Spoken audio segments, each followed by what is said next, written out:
أعوذ بالله من الشيطان الرجيم. بسم الله الرحمن الرحيم. الرحمن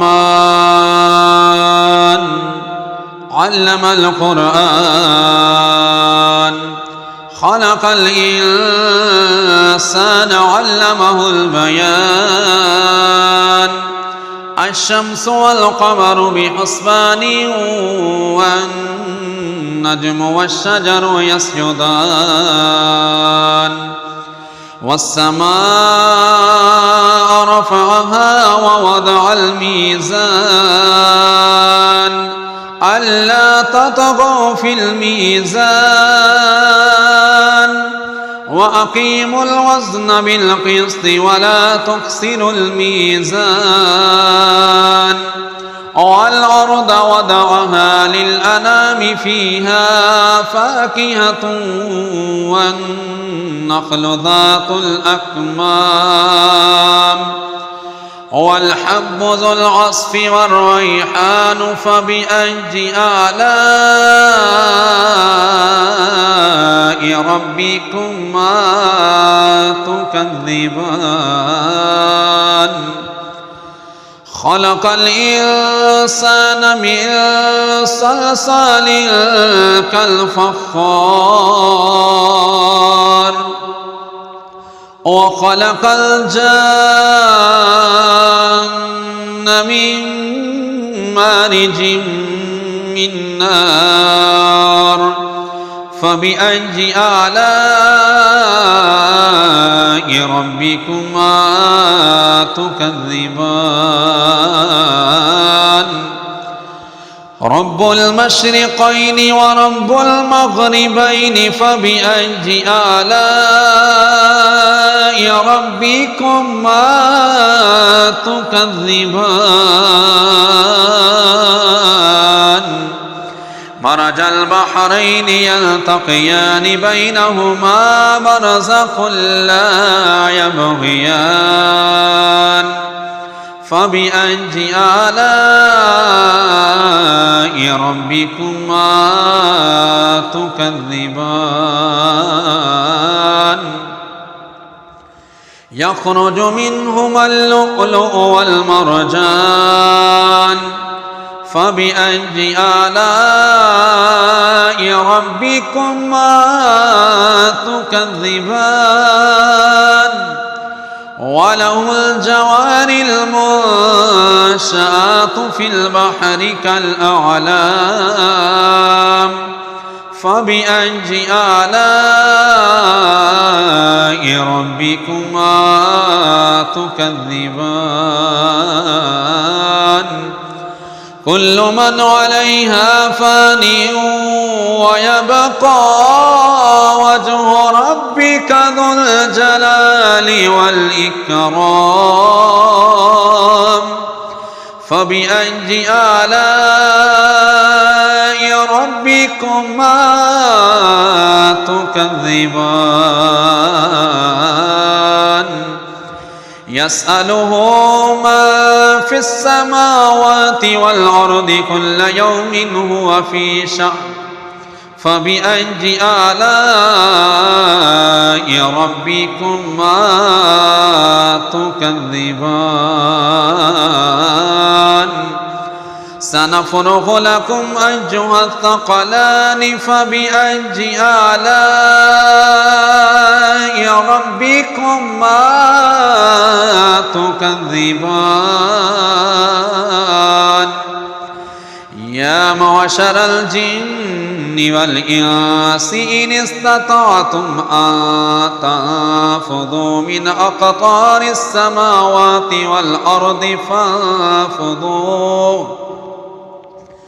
لا تنفذون إلا بسلطان فبأي آلاء ربكما تكذبان يرسل عليكما شواظ من نار ونحاس فلا تنتصران فبأي آلاء ربكما تكذبان فإذا شقت السماء فكانت وردة كالدهان فبأي آلاء ربكما تكذبان فيومئذ لا يسأل عن ذنبه إنس ولا جان فبأي آلاء ربكما تكذبان يعرف المجرمون بسيماهم فيؤخذ بالنواصي والأقدام فبأي آلاء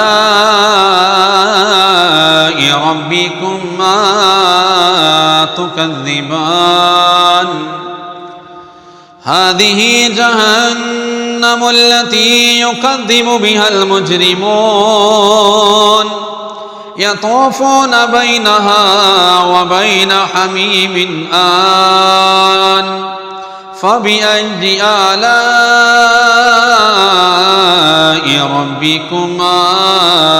تكذبان ولمن خاف مقام ربه جنتان فبأي آلاء ربكما تكذبان ذواتا أفنان فبأي آلاء ربكما تكذبان فيهما عينان تجريان فبأي آلاء ربكما تكذبان فيهما من كل فاكهة زوجان فبأي آلاء ربكما تكذبان متكئين على فرش بطائنها من استبرق وجنى الجنتين دان فبأي آلاء ربكما تكذبان فيهن قاصرات الطرف لم يطمثهن إنس قبلهم ولا جان فبأي آلاء ربكما تكذبان كأنهن الياقوت والمرجان فبأي آلاء ربكما تكذبان هل جزاء الإحسان إلا الإحسان فبأي آلاء ربكما تكذبان ومن دونهما جنتان فبأي آلاء ربكما تكذبان مدهامتان نعمتان فبأي آلاء ربكما تكذبان فيهما عينان نضاختان فبأي آلاء ربكما تكذبان فيهما فاكهة ونخل ورمان فبأي آلاء ربكما تكذبان فيهن خيرات حسان فبأي آلاء ربكما تكذبان حور مقصورات في الخيام فبأي آلاء ربكما تكذبان لم يطمثهن إنس قبلهم ولا جان فبأي آلاء ربكما تكذبان